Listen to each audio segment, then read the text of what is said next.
In honor of its 50th anniversary, I'll be talking about the true beginning of the zombie craze, George Romero's 1968 horror film, Night of the Living Dead.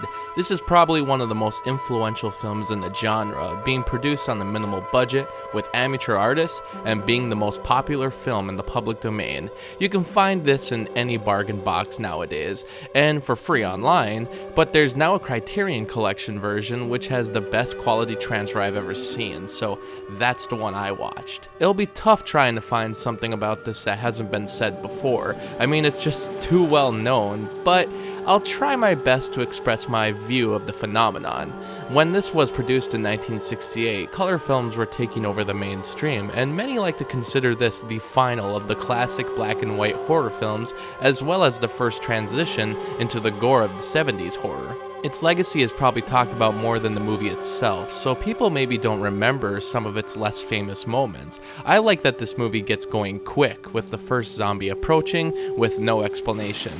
It's funny that he does kind of act a little different from the other zombies, being a lot faster and stronger. In fact, a lot of zombies are a lot more agile than what you would expect in a zombie movie. Barbara seems like she'll be the main character. We actually end up meeting some other people along the way who take center stage, most notably Dwayne Jones as Ben. It's hard to ignore that he's an African American taking a lead role during a time where that was rare, especially in something like this that became a hit. Throughout the course of events, we also meet the family that's hiding in the basement, and from here on out, there's a lot less action and more talk of strategy. The guerrilla-style filmmaking really makes you feel like you're there. To some, it might seem cheap in its cinematography, cutting between shaky camera footage to static long shots, a lot of which doesn't seem planned or storyboarded. In my opinion, it adds to the realism and creepiness of the story. A problem zombie movies typically have is that there always seems to be an easier way to survive than what the character is doing. But here, the setup makes it entirely believable that our main characters are trapped, and the shots only add to it. The science and mythology around zombies isn't talked about too much. The exact origin of the disease is never figured out, but there's a suggestion that it's radiation from a recently landed spacecraft.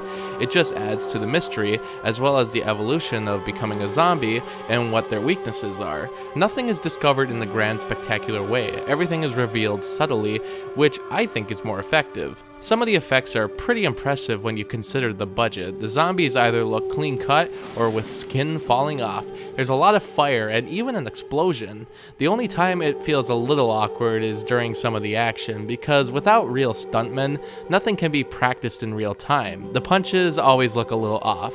But then again, a real life punch from an untrained person often looks silly, so maybe it plays up to that realism. As we keep going, the movie becomes a series of events going wrong, with every plan failing, which can really mess with the audience's expectations. People who haven't seen it though may still feel like it's familiar because so many zombie flicks have taken notes from the most popular of the bunch.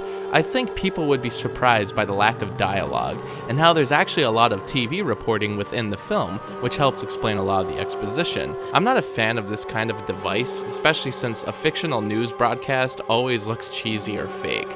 But here, there's something genuine about it, which for 1968 is impressive. I also think the ending is great, and I don't think it's ruined by the public lexicon.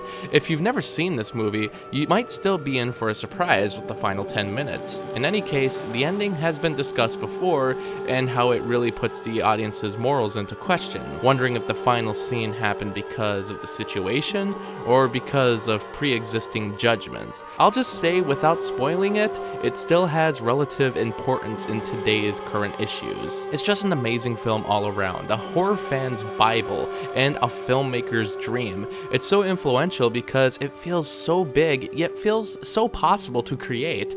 I'll definitely be watching this one in the future, as well as in the next 50 years, and is one of the best entries to come out of the horror movie collection. I'll drag you out there and feed you those things!